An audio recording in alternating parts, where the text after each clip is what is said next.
Welcome into Tapping Vegas, brought to you by Better and Green. And today we are breaking down UFC Fight Night, Strickland versus Hernandez. Boy, is this a card of memes and a lot of info coming out about Dan Hooker being a little sussy with these screenshots coming out. All I say is you didn't need those screenshots to know he's a little sussy because he is not subscribed to the channel or part of the Tapology prediction group that we have over on Tapology. Make sure you guys join it there. There's a link on our website, bettergreen.com. We're going to give you guys 5 picks from this card that we think are the most exciting fights to help get you guys paid out by Vegas. If you want a free $200 from DraftKings, make sure you guys sign up with our description and our link on the website as well. Getting into the first one, we're going to just jump straight into the main card. We got Zach Reese versus Michel Pereira. Bobby, go first. Yeah, so on this one, I'm going to have to go with Michel Pereira. Zach Reese is just letting me down too much. My main area of concern with this fight is simply the, mileage on Michel Pereira. Very similar in age. It's the difference between, I believe, Pereira is 32 to Reese is 30 or 31. But obviously, Pereira has a whole lot more fights than Zach Reese, which, as we talk about in this show, could be a good thing because it gives you that experience, gives you that vet edge, that sort of thing. But it could also be a detriment because that's just more damage that you've accumulated, more shots that your, head and brain have absorbed. That thing that does not get better with age, your chin, things of that nature. So, this fight's definitely going to be interesting.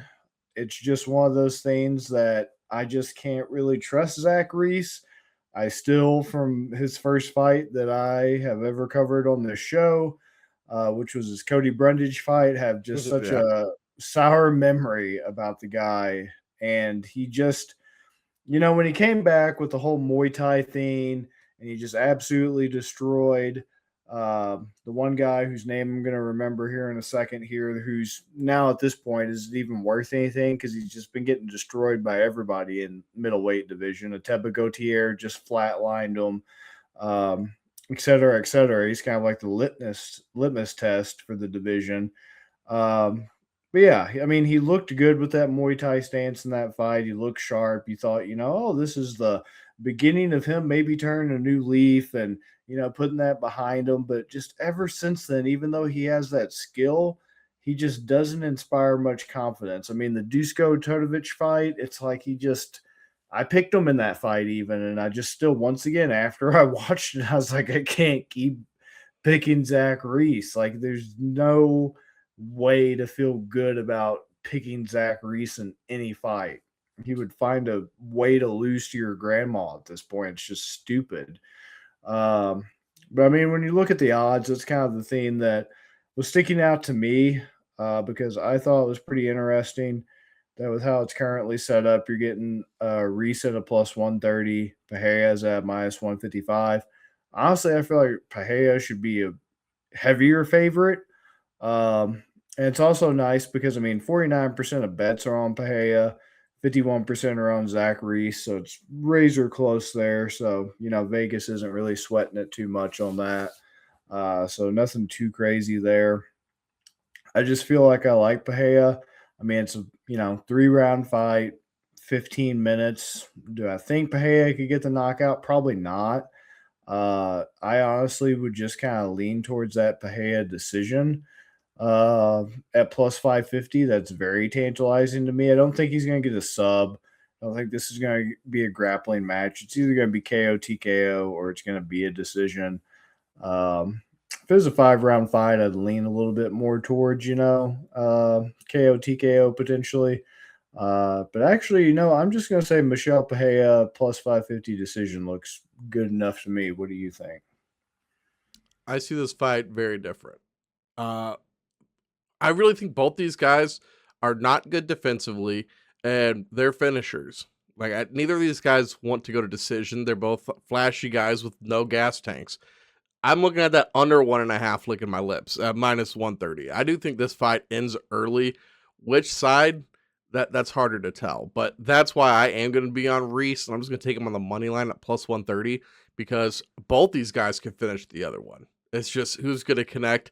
I'd rather take the guy with plus money. Also, 51% of bets on Reese, but almost 30% sharp money coming in. 80% of the money is on Reese, which that's a little scary when there's 80% of the bets on plus money.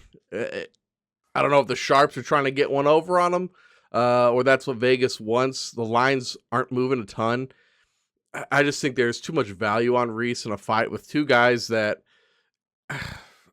I'm not going to knock him for the Anthony Hernandez, who we're going to talk about later. He lost to him by ground and pound. I remember that fight. That didn't bother me at all. Abus Magomedov, you're starting to get a little more. It doesn't feel good. And then Kyle Dockhouse was his latest loss. Dockhouse, I mean, what did he do? He's gone on and beaten.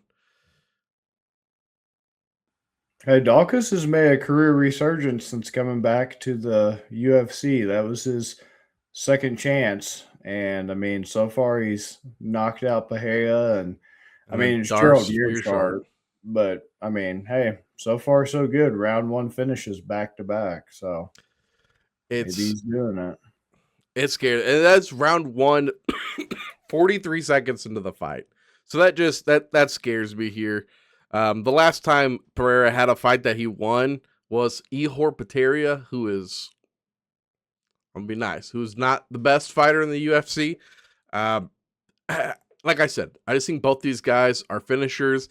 I think this one's gonna be over early, man. I could see this one not making it out of the first round. Damn. Okay.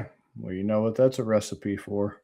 If you guys like the prop bets and stuff, check that out. The under 1.5, you want to be safe. You take the juice, the under 2.5. But I think you can get round one finish, and then you just get both guys. That's something I would be interested in sprinkling. We're going to skip one fight. It's got the highest odds of all the fights that we're going to talk about today. So we're going to skip Smith and Harrell. Maybe we'll do like an article and put it on the website for that matchup there between Smith and Harrell. If you guys want to read about it, you can read about it there. But we're going to skip it for the show. We're going to talk about Spivak versus D'Elia. Man, this was so hard. And I know we're so done talking about this division. I mean, my thought process is I want to take Spivak at the plus 120 once again. Just taking the guy that I think both of them have the same amount of chance to win. Obviously, plus 120, minus 142. It's just about a coin flip. I'd rather take the guy with the plus money. And then looking at the betting percentage, 79% of bets on D'Elia, 78% of the money on D'Elia. So not a lot of people on Spivak. Vegas is going to be fine paying out plus 120 to 22% of the pot at plus 120. I just think I have to go with him here, but neither of these guys are very good in my opinion. What do you think? Hey there, Delijah. What's it like in Houston City? And tonight you look so sweaty and you're unconscious. Yes, Yep. you are. Yes, you are. No, actually, I'm on Spivak on this simply because, as you kind of alluded to, it's heavyweight. It's heavyweight. Right. Flip a coin, consult the tea leaves, ask a fortune teller, call a psychic. Yeah. I mean, whatever. Anybody can beat anybody on any given night. And it is just the wackiest, most unserious division in all of men's martial arts. So until old Gable Pativenson, the scourge of God, sent upon to punish the sins of all the current heavyweights and their inactivity, comes to save us, apparently, we're going to continue to just suffer through nonsense like somebody who calls himself Walking Trouble and somebody that calls himself Polar Bear standing in front of each other fighting over the last chicken wing. So, yeah, I mean, you got, gosh, I call him Delijah so much screwing around. What is it actually? D'Elia? I just said D'Elia, but it might be Delijah. D'Elia. I don't even know. It's irrelevant at this point. I mean, he lost to Waldo Cortez Acosta. God, I love that man. What a beautiful caramel-complected salsa king. Actually, I fucking hate him, but whatever. Everybody else thinks he's amazing, so no shame in losing to him in round one this past November. I mean, other than that, Marcin Tybura, he finished him. Yorgan De Castro, he finished him. And then that's his UFC career, very young in its infancy right now. Now, Spivak, on the other hand, about 6'3", 220 pounds. Women say he looks kind of like he's built like a white FBG duck, and he's got hella girth, so hit him up. Uh, Also, just lost to Waldo Cortez Acosta in his last fight last June. So this is pretty much a fight between Cortez Acosta's kids to see who gets to go live with dad for the summer, Yeah. since he's the father of both of them at this point. Lost to Jelton Almeida. Now that was concerning. God, that's aging terribly. Marcin Tybura is good. No shame in losing to Gon. You lost to Derek Lewis. Actually, you beat Derek Lewis. Sorry. I think he's a Beat, better grappler too, right? In my he is, opinion, he yeah. is. Yeah, Spivak's known as kind of like the grappler, Yeah. judo type guy, that thing. Yeah. Yeah, my African brother. I'm gonna go with Spivak just because he's the underdog, just because the odds are tantalizing, and like I said, why not? 31 years old, 78-inch reach. Like I said, built like white FBG duck, and he's got hella girth. 78-inch reach, 6'3" for Elijah 235. Not much of a difference anywhere with age or anything. Uh, yeah, Spivak just because why not? So Spivak money line. Vivek Milan, I like it. Let's talk about the Mhm. next fight. Ige versus our boy Milky Costa. Take it away. Yeah, I like Melquizael Costa in this fight against Dan Ige. This one gave me a little bit of pause, had me really having to think about it. Um, so what it comes down to for me is just Costa's constantly been improving.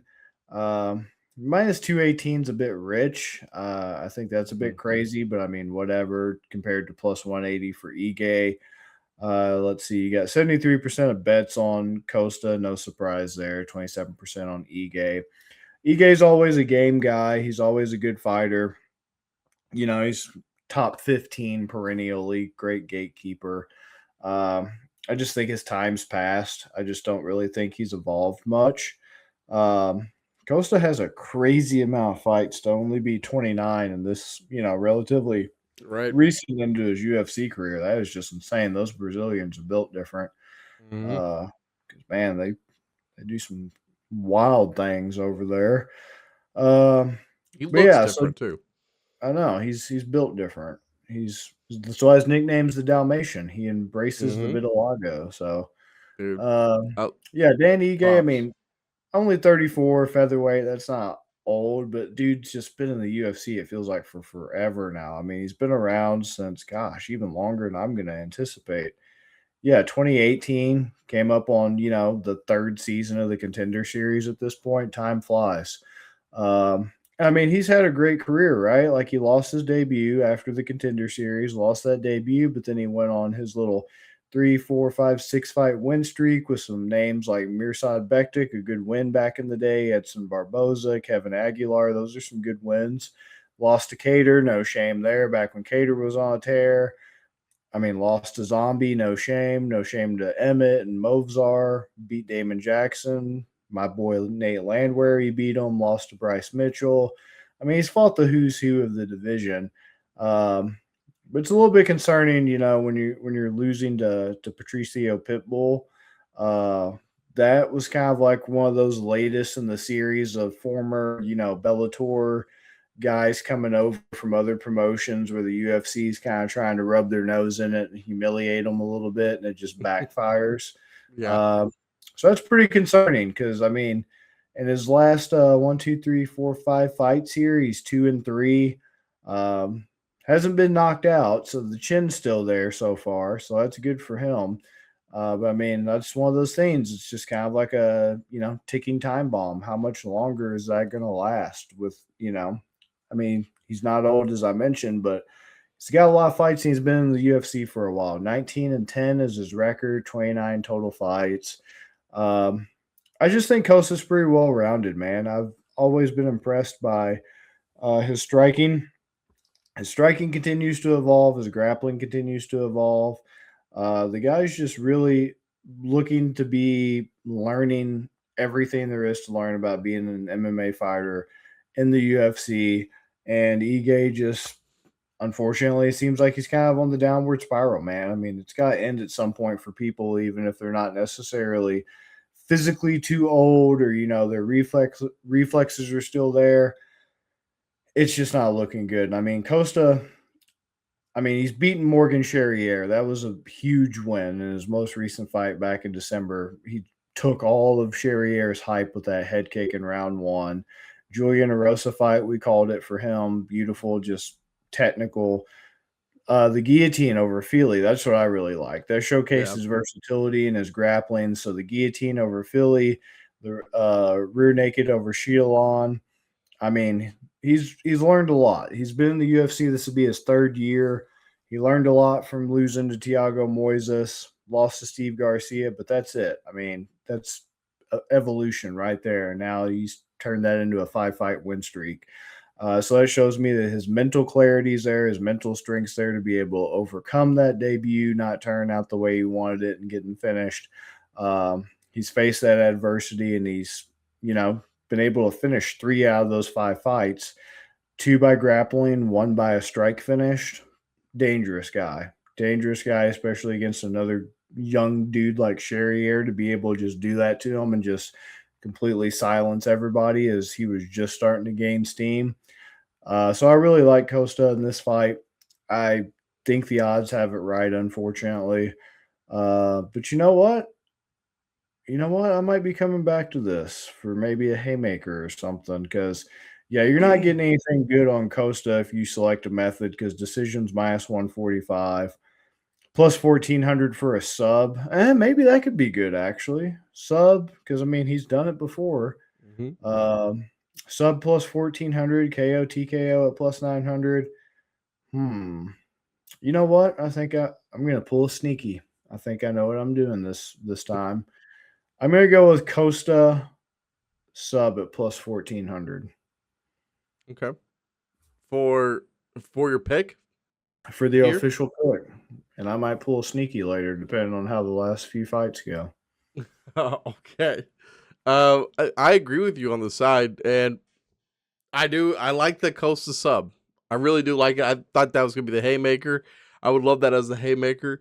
It's the only issue is if he's gonna be able to take Ige down. I think he can, but that's gonna be the big issue, the big difficulty for him is getting Ige to the ground. I like it, man. Looking at the betting percentages too, it has moved up to 27% of the bets on Ige, but only 9% of the money. And when we're dealing with a guy like Ige, what that's telling me is there's like a lot of people that have bet on Ige or know the name Ige, and so they're placing bets on him off of name value alone, but they're not placing big wagers here. 27% of the bets and only 9% of the money, 73% of the bets for Costa, 91% of the money. If this was Ige, 27% of the bets and 18% of the money, I'm not looking at this so heavily, but that just really tells me there's nobody with any level of confidence betting on Ige. 9% of 27% of the bets, you have 9% of the money. That means either the sharps are staying away from this one completely, or that's just a cash pit. And I love Ige. I wouldn't be sad to see Ige win this fight, but I do think Melky Costa is the side to be on here. I'm just gonna do the money line that way. As long as he wins, I win something. And just trying to play it safe right now. Minus 218, it's nasty. I wouldn't hate playing the submission. I think you're looking at like the over 2.5 is minus 298. That's a really nasty number. I probably would avoid the over under for this one. I would avoid the point spread. Yeah, I'm gonna do Melky on the money line, and I like this pick a lot. Nice. Next one, not so much, but I feel I don't love this pick, but I think I have a pretty good read on it. It's Jeff Neal versus Euros Medic. Right now, 29% of the bets are on Medic, 37% of the money. So he's got the sharp money coming in on him. 71% of the bets for Neal, 63% of the money. I mean, Jeff Neal's just been like a walking doormat, right? And Eurosmed starting to come back up. Over under 1.5 at -195. This is telling you that somebody's going to be getting finished here. I just feel like Neal's going to put Medic's lights out. I just feel like nobody wants to bet, which is crazy. You're looking at 71% of the bets. But once again, there's sharp money coming in on the other side. I think there's a lot of people betting on Neal that aren't putting much on it. And sharps are right. I think also to be putting some money and some faith in Medic because he's the plus money guy, the underdog at plus 180. Medic is a talented fighter of his own, but man, I just feel like people are sleeping on Neal because he's just been like a nothing burger for what feels like forever. Just kind of a name, and the fights will drop off, or just he's like the old man, right? Nobody wants to play him anymore. I'll take Jeff Neal here. Jeff Neal by knockout would be, let's see, winning method. Jeff Neal by knockout, yeah, -135. I think this is going to end. The over under was at what? Over under the under 1.5 -195. So they are very confident this ends in a finish.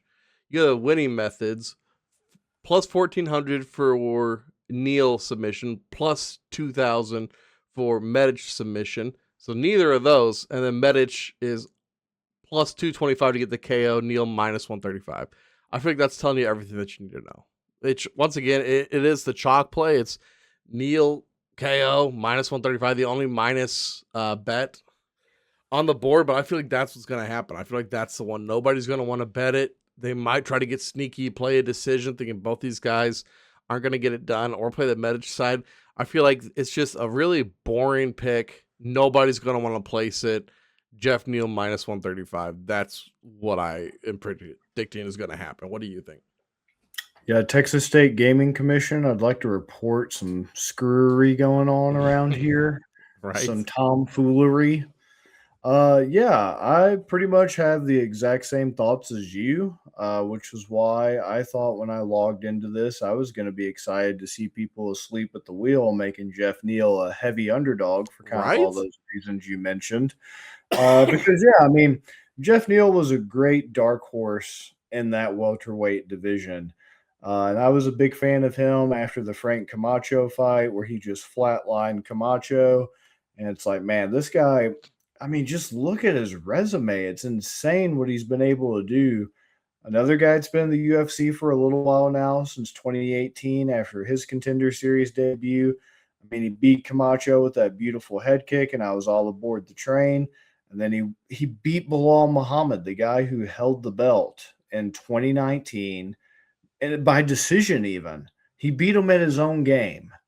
Beat the man at his own game, being a decisionator. That wonderful fight with Nico Price. Nico Price always win or lose, makes the fight very interesting and very fun. He goes out on a shield. Mike Perry, I mean, dude, who knocks out Mike Perry, dude? Right. Like Mike Perry back then was like known for having a chin, if nothing else, and just being stupid and tough. Lost to Stephen Thompson, no shame. Neil Magny back then still had some life. Beat Ponzinibbio, just decimated Luque, dude. He was the one that, unfortunately, after that fight, that was when Luque started having like the brain bleed issues. Yeah. And actually very competitive with Shavkat. I know he got finished in like the last round, or I can't remember if that was a main event and it was 5 rounds because it was a round 3 finish. That was actually a very competitive fight, surprisingly. And Shavkat, I thought, was going to win that division. Like, people forget about him. Right. People are just like, oh, you know, his setbacks with the injury, and so short dicks and short memories. You know what I say? So craziness, man. And then Ian, watch from the corner. Gary, very close split decision loss to him. Another competitive fight. Obviously, it's just a good layup to beat a washed 2024 RDA. That's just a nice layup. And then no shame in losing to Prates. We just saw what he did to Leon Skiddly Bop Bop Bop Bop Birmingham, England Edwards. So 16-7 is very deceptive, man. Very deceptive record there. Better than his record indicates. 75-inch reach, 5'11", Euros Medic. 71, 6'1". Nothing crazy with the ages. I'm like you. I just have more faith in Jeff Neal. He's had health scares. Like, man, when I was doing my research for these fights, I forgot that in like 2021, dude was admitted to the hospital with sepsis from like kidney failure and heart disease, like heart failure and everything. So, I Crazy. mean, the dude's made his way back from that and still been in competitive fights with the elites of the elites in the division right now with the Ian Garys, the Shavkats. The Carlos Prates fight was over too quick to be competitive, but you get my point. Edwards, Um, he was champion. yeah, yeah, and it's just like I think he still got it in him, man. I think he still got it in him.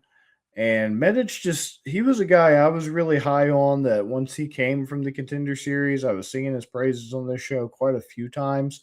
But just like Zach Reese, man, he just started the Punahel Soriano fight was really what just pissed me off about him Mhm. because I picked him in that one and I was wrong. The Oral By fight, I probably picked him and I was wrong. And then ever since then, man, he's just kind of like it's been 4 or 5 years almost now. That edge is And gone. yeah, and it's just like you're not really inspiring me because after Soriano, he's been active, fighting 3 times in a year is great to see in this day and age in the UFC where it's just nothing but inactivity. Mhm. But it's like you beat Gilbert Urbina, you beat Muslim Salikov, and you finished him in round one. So it's like this is why I'm shocked he's not the favorite, right? Because he's carrying the momentum. Jeff Neal's coming off a KO loss, and it just sucks that you're getting them at like a minus, 218. But I mean, I'm pretty much in lockstep with you on this. Jeff Neal, they don't call him hands of steel for nothing. Um, Dude's got a nasty southpaw double attack where he'll just light you up with the left hand. You'll get used to it. You'll start defending it, and then he flatlines you with the head kick like he did Mike Perry and Camacho, the left leg high kick. So Medic isn't exactly a guy that can take damage. Like you were mentioning, both of these dudes get into firefights. Both of these guys like to stand and trade and just start brawling. Uh, you know, they've been Medic finished can't by hang. strikes. Right. They've been finished by strikes, both of them. They've won by strikes, both of them. And you're exactly right. I just don't think Medic will be able to just stand and trade nearly as long as Jeff Neal will be able to. So, yeah. Just F Vegas for not giving us any value there, man. Yeah, I really thought I was going to see a little sneaky when I Right? logged into the app and see like at least like a plus 130 or something reasonable. You don't have to get crazy and give me like a plus 200 or Right. at least make it like a split, right? Like Minus a 110. yeah, Yeah. But no, It, just it screwed. and then to have 71% of people on Neil, like I don't know, That's shocking. that is very That is shocking to shocking. me because I thought even like if Medic was the favorite and Neil was the underdog, that Medic would have more of the bets. So I don't really know what the public is doing there, but I think we think they got it right. Yeah, I thought there'd be way more money on Medic. I thought the So majority of people would be going with Medic. Vegas obviously did the right thing then by setting that line how they did. I don't know how they knew that would happen, but props to them. Sneaky. Sneaky is right. Let's talk about the main fight, man. Anthony Hernandez versus Sean Strickland. This could probably be about 30 seconds, but we'll break it down for you guys. Bobby, Anthony Hernandez is my every fight, every lineup fighter in DFS this week.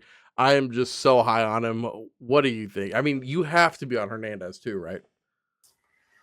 Well, let me tell you something. I think Bad Bunny getting up there on the stage and he's got his stupid little coat on and he's going uh, uh, uh, uh, uh, Uh, uh, uh, uh, uh, uh, uh, uh, just uh. softly moaning is some bitch shit. But hey, why don't we get Gina Carano oiled up? Yeah, you guys want to fucking see that, you perverts? Well, all I gotta say is, thank God he shaved that stupid ass mustache. Ugh. Um, This is interesting. This is actually a very competitive fight that I have kind of went back and forth on.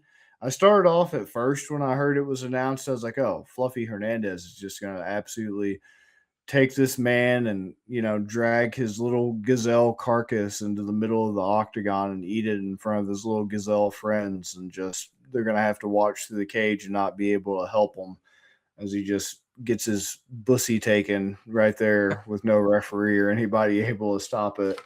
And then I took a little deeper look into it, right? I did the Eddie Bravo and I looked into it. Did you know that right now Sean Strickland is employing training methods that are 30 years into the future of what's currently available to the average mixed martial arts coach's understanding of things due to highly developed alien technology Oh, that was brother. installed? No, but in all seriousness, um, the biggest thing that's going to be the X factor in this fight to me is Sean Strickland actually has pretty good takedown defense. And where he has good takedown defense, which is obviously Hernandez's main strength, his grappling, his relentless takedowns, his cage control, his wall wrestling, all those things. He really lacks in the striking. And I know we meme on this show and everybody else memes on Strickland's iCarly boxing. It is really effective, unfortunately. It is not fun to see. It's not fun to watch, but it's effective. And he's really good at dealing with straight punches by using those teeps. It's how he flustered and beat Israel Adesanya, is because Israel Adesanya is a very technical striker. He throws a lot of straight punches. He needs space to work. He does his best work when he is the one pressuring you. And Sean Strickland is just really good at taking that away from people. And that's what Hernandez is going to have to do to win a fight with Strickland. If he's going to try to keep it standing, is man, all I could think about is I'm watching Hernandez's striking highlights is this dude just has his hands just always low. He just wings punches. And like, yeah, they're hard and they're fast, but they're just like so they're not technically sound. He's just Sloppy. charging forward, just yeah. And it's like honestly, that could be perfect for Sean Strickland because he just uses the teeps and then he takes that pressure away by walking you down before you walk him down. He's got the cardio to do it. He's got the 5-round experience to do it. The teeps just work. How he hand fights works. It just takes options away. And it's like, so the strength of that style with the teeps and just, the hand fighting and, the bring the wrist that he has control of down to throw his own punch over the top. All that, like the downside, the weakness to it is it leaves him open to the hooks, right? That's how Alex Pereira knocked him out because when he's coming forward and pressuring you is when he's most vulnerable to just getting taken out by a left hook. So that's my biggest worry is that Hernandez could maybe catch him with that left hook coming forward and drop him. But it seems like it's something him and his team have noticed because I saw him sparring with somebody. I forget who it was. Actually, like a older kickboxing champion who's not really active in that world anymore. But that guy was trying to get him with the left hook, and Sean actually caught on very fast. It was avoiding it, and then he didn't avoid it. So that's the biggest thing that kind of concerns me is, Fluffy Hernandez also gets kind of wobbled in the striking exchanges because of how reckless he is and just how open he leaves himself. And I don't necessarily know that Strickland could get, like a one punch knockout, but I mean, for all of his personal views and everything else that people don't like about Strickland, the dude is a good fighter, and he has only lost to the most elite, in the division lately. And so for him to be like a plus 225 and Hernandez is a minus 278, it's just making it a little bit too tantalizing for me. Because I mean, Strickland, I get it, right? He's been around for a long time, but damn, he's only 34, man. Another example of thinking a guy's way older than they are, because he's been around so long, but he's only 34 years old. I think he's still in that division. He's not a step behind. He's still kind of in his prime or, right there at the cusp of it. 29-7, so a lot of fights. let's see how long he's been in the UFC. I'm probably going to be, yeah, since 2014. That's a long time to be in the UFC. But we also have to remember he had a pretty extensive layoff after 2018. He had a motorcycle accident, some other things happened. So, I mean, he's nothing if not, you know, strong mentally to come back from all that and be this competitive at this high level of the division. And since 2023, man, Nasruddin Imavov, guy coming up in the division, making a name for himself, beat him over 5 rounds. Abus finished him in round 2.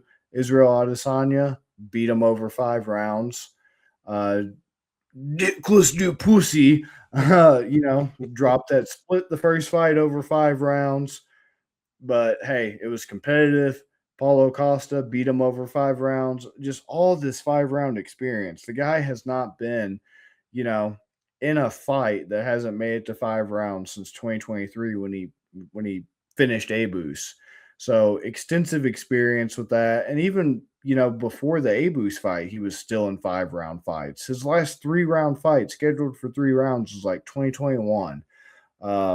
So Hernandez, 32 as well. So also young guy, 32 and 34.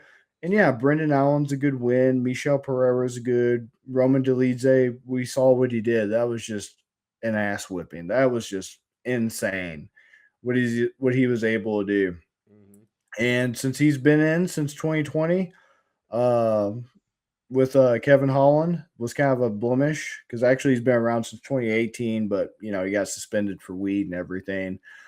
He's evolved. He's another one of those guys we talked about that evolved. He lost to Perez, he lost to Kevin Holland, but other than that, he's been just finishing people. Arm triangles, ground and pound, rear naked, ground and pound, rear naked, strong grappler.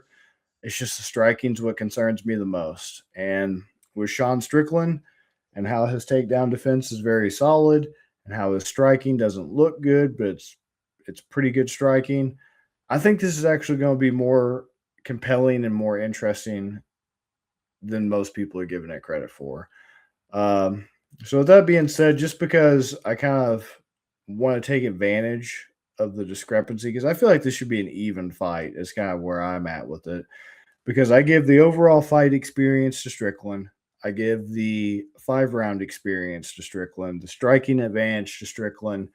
My biggest thing is just, can Hernandez, keep that pressure up, get to that chin early, get that hook in there and knock him out? Or can he just have that Habib, Movzar, Marab grinding style? Can he sustain that over 5 rounds? Because, I mean, he had a 3 round fight in 2025, February, against Brendan Allen. Made it to round 5 against Pereira and finished him. Made it to 4 against Dolidze, finished him. So he has a little bit of that 5 round experience, but just not like Sean Strickland. So I'm kind of curious to see how that goes. If Sean Strickland had terrible takedown defense or like suspect takedown defense, I'd be way more concerned. But this is just too tempting to pass up. I mean, and even Kamaru Usman, when he lost to Usman, it wasn't because Usman was taking him down and controlling him. It was because he actually got dropped by Usman. So that's my biggest worry is if the wrestler turns into a striker, kind of like Usman style, it's like, well, damn, he still loses because he wasn't really anticipating that, I guess.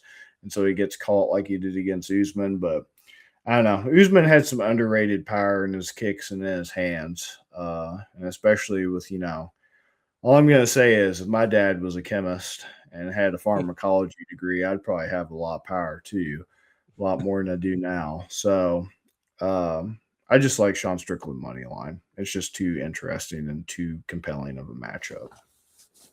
So we disagree quite a bit on the first one. We agree on everything in the middle. We're making a sandwich, Bobby. I see this fight completely different, man. I'll start with the Vegas stats. 66% of the bets on Hernandez, 54% of the money. So we do have some sharp money coming in, about 12% on Sean Strickland.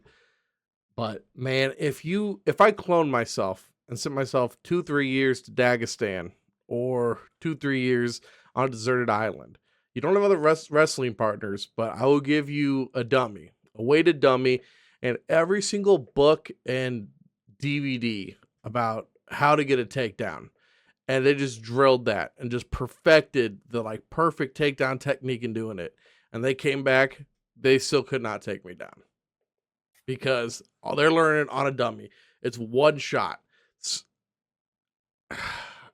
I don't think people understand how important of a thing chain wrestling is.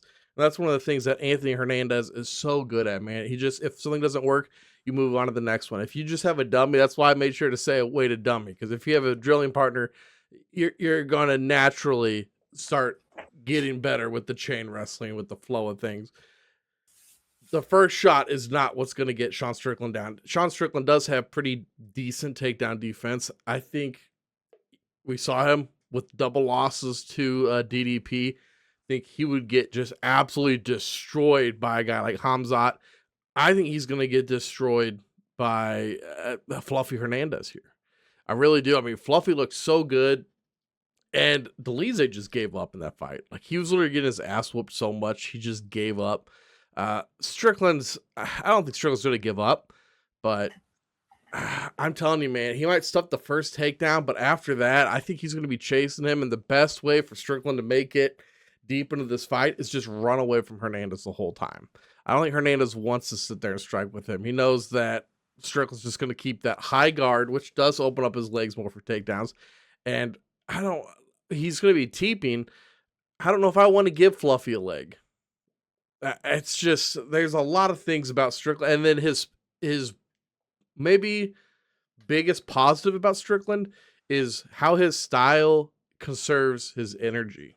He's able to go 5. I think Strickland could go 6 to 8 rounds. I mean, the way he just stands there, steps forward, punch, teep. It conserves a lot of energy. You're not doing a whole bunch of moving around, a whole bunch of ducking and dodging guys. I don't think he's going to have that with Hernandez. I think he's going to be constantly fighting off takedowns, working off against the fence. I could see Hernandez winning this one. I don't think, like we said, like it's going to be 5 rounds. I don't think this goes past 3. I don't think it goes past 3. I think he could even get it in the first. That's how high I am on Fluffy Hernandez here. He's really impressed me. He is just an absolute killer. Hernandez KO submission at plus 180. I love it, man. I love it. It might be one of my favorite picks on this card. I'm so high on Hernandez that it's ridiculous. I think he's probably top 3 in this division. I'll put him underneath Hamzat, and I'll put him right up there with DDP, man. I think those two guys are like pretty even. And you make a compelling argument. I almost want to change it because I was going through all the reasons to change it. I was like, all those reasons were also exactly why I thought back in 2020 Brendan Allen was going to choke him out. And that was the same story. And coincidentally enough, Brendan Allen and Anthony Hernandez have a lot of history in their fights with each other in LFA, some legendary fights between those two. And it was a very similar story. Young, up-and-coming guy on a tear, a lot of finishes, a lot of hype, really strong grappler, really well-rounded, except like Brendan Allen, even at the time, was probably even a better striker than Hernandez, just technically. And it's like, so let's look at where Brendan Allen was at in 2020 when he met Sean Strickland, because it's like that's the exact same fight. And I was like, Brendan Allen is going to just take this dude down. He's just going to choke the life out of him. Yeah, he had already, got his Contender Series contract, choking out Aaron Jeffrey, choked out Kevin Holland in round 2, barely into round 2, choked out Kevin Holland, TKO'd Tom Breese, just absolutely mollywopped, had his way with Kyle Dawkins. So, by that point, you're already at a 3-fight, win streak, 2 of those by finish, 1 through strikes, 1 through, grappling. And Kevin Holland's no slouch on the ground himself, the Travis Luter BJJ black belt and everything. And it's like, man, he's just going to steamroll Strickland. And it's like, dude, Strickland just TKO'd him in round 2. He just never got that opportunity to start wrestling, to start chaining anything together.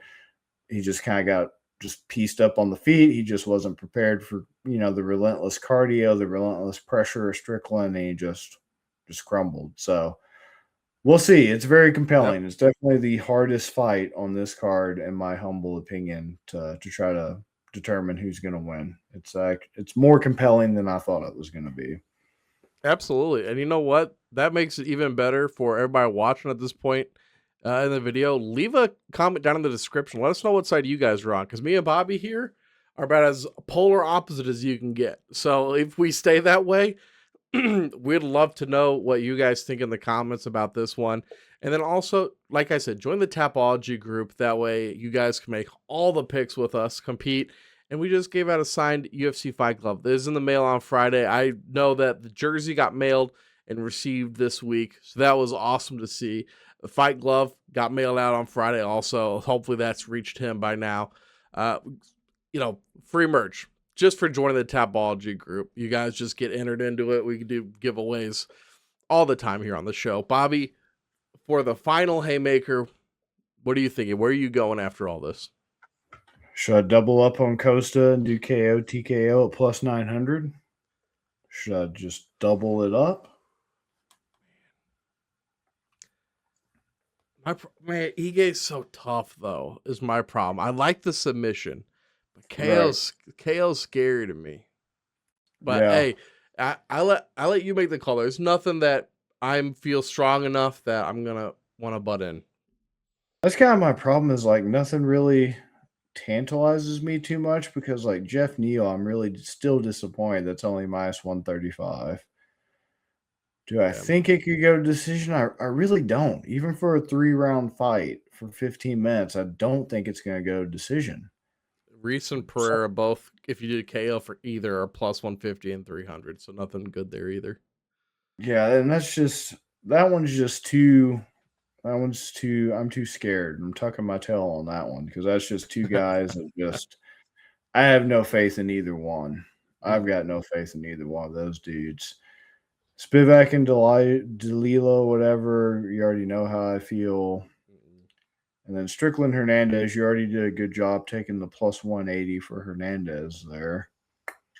So I wonder. Yeah, Spivak's plus 400 KO, plus 500 submission. Man, nothing great there either. Yeah, because I just don't feel inspired by that dude. Mm-hmm. Let's see. You know what? Why not just Sean Strickland KO TKO plus 700? Because at this point, I think if it makes it the full 5 rounds, it's probably because he's getting dominated and he's just not giving up. But then again, I don't know, man. I don't know if I like that one. I know. I think I like the Melky 900 KO better than that one. Yeah. Because I don't think he's going to get a sub at plus 4,000. He would get subbed, if anything. Or plus 400 decision. Screw it. I'll just double up on Melquizael Costa. You're going to do the KO? Yeah. KO and sub. I'm sure now he'll get a decision, because we almost hit something on the last card. Oh, I know what it is. What we almost hit on the last card was the Batista KO TKO. That would have been nice. And what happened was he was just dominating Oliveira, and he was about to get it, and then Oliveira panicked, and to escape the full mount and getting his face caved in, he tried to scramble, and in that transition got caught by the sub. Yep. So we almost had the KO TKO. That would have been a nice little boost for Batista, because we were both already on Batista. I forgot about that. Yep, and I was like KO TKO, and it's like, yeah, we were probably 2 seconds away from that until Oliveira, got caught in a sub, because he was like, all right, you don't want to, basically give up, or the ref, is looking at their grocery list instead of stopping this like they should. I'll just snatch up the sub and just take that instead. So that's probably what's going to happen with Costa now, is it's probably going to go to decision. Because, like there was another fight like that. Let me try to find it on my Twitter real quick. Yeah, there was another fight that should have been a finish, but the referee was just like, it's fine.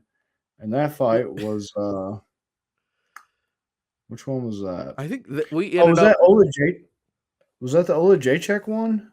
Where it was like, dude, you should have called that because he just beat the hell out of Barriot, or I thought that he ended up getting. No, oh, I think it was the Jacoby oh Julius Walker, right? no, Because he ended up getting it. it was Donchenko. I said Donchenko KO TKO, and it should have been KO TKO, but dude, I don't know how the ref let Morano make it to decision. That was actually very negligent. There was a couple on that card where I was like, is he just waiting for this man's soul to leave his body? Like, you break it up before the dude dies.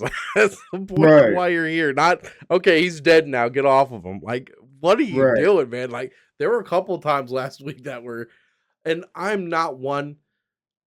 I would rather have a late stoppage than an early stoppage. Like, sometimes you're just like, oh man, like, I don't, the dude didn't tap, or the dude was fine. I don't know why they didn't let this keep going. But there's a line where you're just like, bro, like, he's done. And I don't know Yeah. why they just let it go so far past that. Yeah, the Donchenko Morano one was one of the worst I've seen in recent memory. That was just it was a classic example of Donchenko beating that dude's ass so bad he gassed. He gasped Yeah. doing Yeah, that. no, you're right. He really did. Yeah. All right, guys, that's going to do it for this episode of Tapping Vegas. Thank you guys for watching. We do break down every card. And, I think last week or 2 weeks ago, your boy was pretty sick, and I don't think I was able to film. But even if we're not able to get a video out that week, we always, always, always, no matter what, have a graphic up on the website. Or sorry, on our Instagram, Twitter, Facebook, all of that, at Better Green or Better and Green over on Facebook. That has all of our fight predictions. And you know what? Maybe you don't have time to watch the video that week, but you do want to know our picks.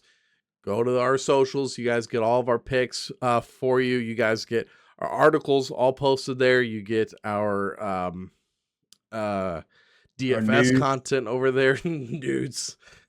You get our Dan Hooker DMs. Exactly. You guys get all that stuff on our socials if you follow us. Make sure you guys also subscribe and check out our website, bettergreen.com. We'll see you guys on the next card. Peace, guys. Peace.